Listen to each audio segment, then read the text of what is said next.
राज्याची जीवनवाहिनी असलेली एसटी आता नव्या प्रवासासाठी सज्ज झाली आहे। सर्वसामान्य प्रवाशांना एकाच ठिकाणी निवासी संकुल, आरामदायी प्रवास, दर्जेदार औषधोपचाराचा पर्याय उपलब्ध व्हावा यासाठी राज्य परिवहन महामंडळाने पावले टाकली आहेत। एसटी महामंडळाने पहिल्या टप्प्यात 72 एसटी स्थानके आगार पुनर्विकास करण्यासाठी निश्चित केले आहेत। त्यात जव्हार एसटी आगाराचा समावेश करण्यात आला आहे।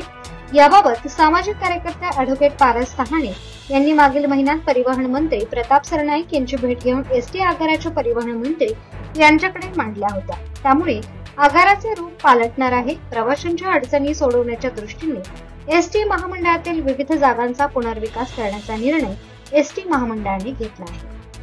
842 ठिकाणांवरील 1360 हेक्टर जागेचा पुनर्विकास टप्प्याटप्प्याने करण्यात येणार आहे।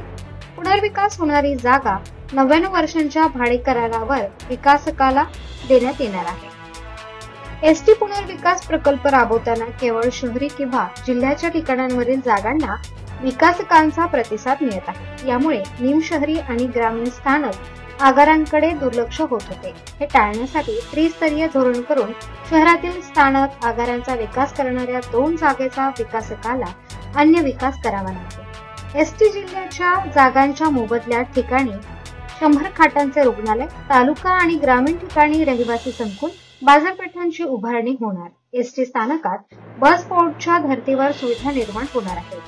स्थानक आगारांचे नवनिर्माण करताना सर्व ठिकाणी जल आणि वीज बचतीसाठी अनुक्रमे रेन वॉटर हार्वेस्टिंग, सौर ऊर्जा प्रकल्प, चार्जिंग स्टेशन उभारणे बंधनकारक केले आहे। राज्य परिवहन महामंडळाला आर्थिकदृष्ट्या आत्मनिर्भर बनवण्यासह सर्वसामान्य प्रवाशांना दर्जेदार प्रवास सुविधा उपलब्ध करून देण्यासाठी एसटी महामंडळातील स्थानक, आगार आणि मोकळ्या जागांचा टप्प्याटप्प्याने पुनर्विकास करण्यात येणार आहे। यासाठी पहिल्या टप्प्यात 72 स्थानकांची निवड केली आहे। त्याची प्रक्रिया सुरू होणार आहे। आदिवासी बहुल जव्हार आगाराबाबत मागणी करण्यात आल्याने त्याला मंजुरी देण्यात आली आहे।